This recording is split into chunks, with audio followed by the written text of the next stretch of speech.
അലൈക്കും വറഹ്മത്തുള്ളാഹി വബറകാതുഹു. പരിശുദ്ധ റമളാനിൽ നാമൊക്കെയും ശീലിക്കുന്ന നന്മകളിൽ സുപ്രധാനമായ മൂല്യങ്ങളിൽ ഒന്നാണ് ഹയാ എന്ന ചിന്ത. വിശ്വാസികളുടെയും വിശ്വാസത്തിൻ്റെയും ഗുണഗണങ്ങളിൽ പ്രധാനമാണ് ഹയാ എന്ന് പറയുന്നത്. അഥവാ മൊഡസ്റ്റി, നാണം, ലജ്ജ എന്നൊക്കെ സൂചിപ്പിക്കുന്ന വിശ്വാസ ഗുണം. അള്ളാഹുവിൻ്റെ പ്രവാചകർ പറയുന്നത് കാണാം, വലികുല്ലി ദീനിൻ ഖുലുഖുൽ ഇസ്ലാമി അൽ ഹയാ. എല്ലാ മതങ്ങൾക്കും ഒരു സംസ്കാരമുണ്ട്, സ്വഭാവമുണ്ട്. എൻ്റെ മതമാകുന്ന ഇസ്ലാമിൻ്റെ സംസ്കാരവും സ്വഭാവവും അത് നാണമാണ്, ലജ്ജയാണ്, അഥവാ ഹയാ എന്ന് പറയുന്ന മാനസികാവസ്ഥയാണ്.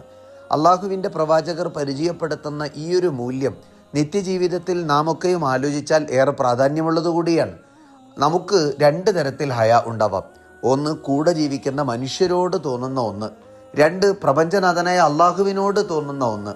നാട്ടുകാരോടും കൂടെയുള്ള മനുഷ്യരോടുമുള്ള ഹയാ ഒരുപക്ഷെ നേടിയെടുക്കുക എളുപ്പമാണ്. അവരറിയുന്നതിൽ, അവർ കാണുന്നതിൽ, അവർക്കത് മനസ്സിലാകുന്നതിൽ ഒക്കെ നമുക്ക് അയ്യോ എന്ന് തോന്നുക, വേണ്ടായിരുന്നല്ലോ എന്ന് തോന്നുക, അവരുടെ മുന്നിൽ കുറവാകരുതല്ലോ എന്ന് ചിന്തിക്കുക. അതുകൊണ്ട് നമ്മളത് ചെയ്യാതിരിക്കുക. ഇത് ഒന്നാമത്തെ ഘട്ടമാണ്. അതൊരു പക്ഷേ ഒരു മനുഷ്യന് നേടിയെടുക്കാൻ സാധിച്ചെന്ന് വരാം. കാരണം ലൗകികമായ പല നേട്ടങ്ങളും പല ഗുണങ്ങളും പല അംഗീകാരങ്ങളും ലഭിക്കണമെങ്കിൽ അതൊരു പക്ഷെ നമുക്ക് അവരറിയുന്നതിൽ നിന്നും കാണുന്നതിൽ നിന്നുമൊക്കെ മാറി നടന്ന് അതിൽ നിന്ന് സൂക്ഷ്മത പുലർത്തി അങ്ങനെയൊരു നാണത്തോടെ ചെയ്യാതിരിക്കാൻ സാധ്യത കൂടുതലാണ്. എന്നാൽ രണ്ടാമത്തേത് ഖാലിഖായ അള്ളാഹുവിനോട് നമുക്ക് അനുഭവപ്പെടുന്ന ഹയാ ആണ്. അതാണ് ഏറ്റവും പ്രധാനം.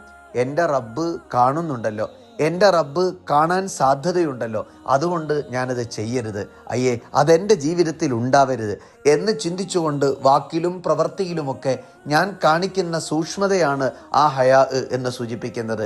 അല്ലീമാനു വൽ ഹയാ ഖുറന. വിശ്വാസവും ഹയാ എന്ന നാണവും കൂട്ടുകാരാണ്. ഇദാ റുഫിയ അഹദുഹുമ റുഫിയ അൽ-ആഖർ.